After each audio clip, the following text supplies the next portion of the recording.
Assalamualaikum warahmatullahi wabarakatuh. Selamat siang dari Pojok Paripurna bersama dengan Bapak Johari, fraksi PKS sekaligus sebagai Ketua Pansus Raperda Penyelenggaraan Peternakan dan Kesehatan Hewan. Mohon izin Bapak, sekiranya ada poin-poin penting dari Raperda yang perlu diketahui oleh masyarakat Surabaya. Ya, baik, terima kasih.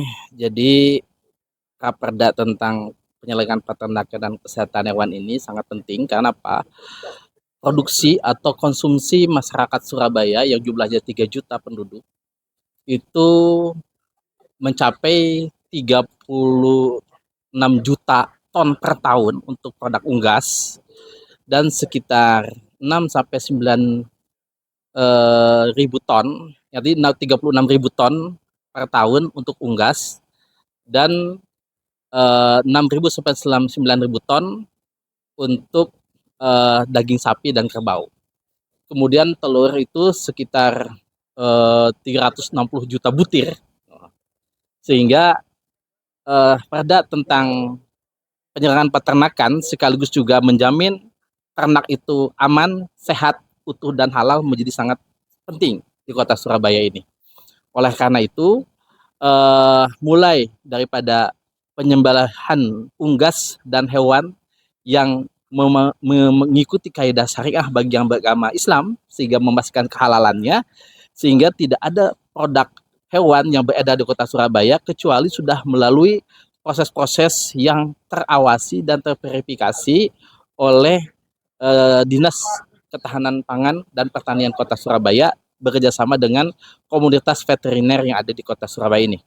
Oleh karena itu, produk yang terjamin aman, sehat, utuh, dan halal ini termasuk juga produk-produk hewan yang sangat mungkin tercampur antara produk yang halal dan yang tidak halal bagi yang umat beragama Muslim.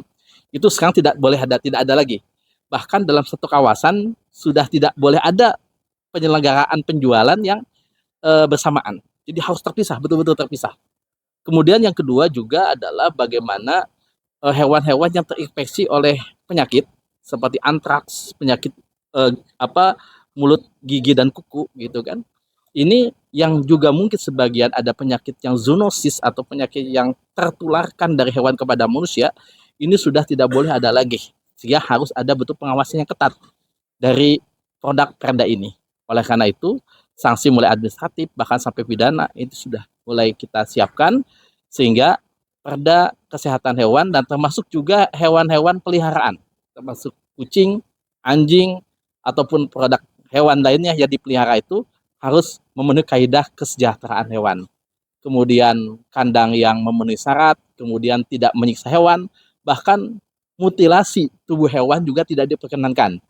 Ada hewan yang dikebiri misalkan tanpa alasan yang dibenarkan. Kemudian ada potong telinga, potong ekor, itu ada juga yang terjadi, tidak boleh lagi dilakukan dan akan kena sanksi kalau itu dilakukan tanpa ada alasan-alasan medis atau alasan-alasan yang lain.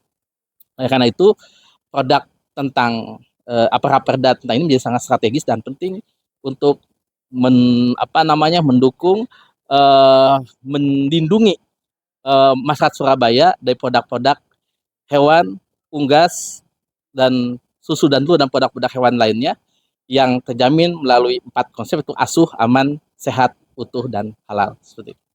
Baik, terima kasih Bapak. Sekian dari Pojok Paripurna. Wassalamualaikum warahmatullahi wabarakatuh.